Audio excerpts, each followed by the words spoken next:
मी Punjab duck हवामान अभ्यासक मुक्काम पोस्ट गोगली धामणगाव तालुका शेलू जिल्हा परभणी।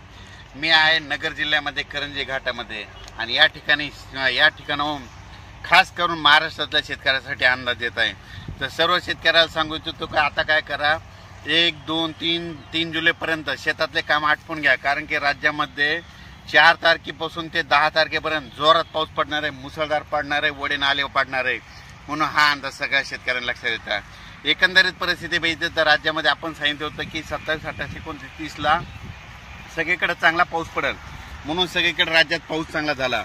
आता सर्व शेतकऱ्याला सांगू इच्छितो की राज्यामध्ये आता जवळपास 1, 2, 3 दरम्यान भाग बदलत पाऊस पडणार आहे।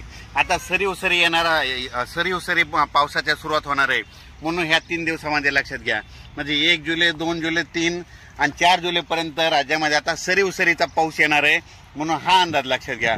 परत शेतकऱ्याला सांगू इच्छितो की राज्यात आता ह्या 3 दिवसात ज्यांना शेतीचे कामे आटपायचे तर त्यांनी आटपून घ्या, कारण की राज्यामध्ये 4 जुलैपासून ते 10-11 जुलैपर्यंत जोरदार पाऊस पडणार आहे, वडे नाले वाहणारा पाऊस पडणार आहे। ठिकठिकाणी छोटे छोटे तळे असतील तर त्याच्यामध्ये पाणी येणार आहे, म्हणून हा अंदाज लक्षात घ्यायचा।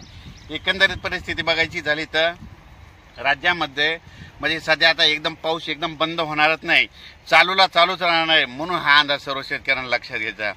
अचानक जर कधी वातावरण झालं तर लगेच मी ताबडतोब मेसेज देतच असतो, पण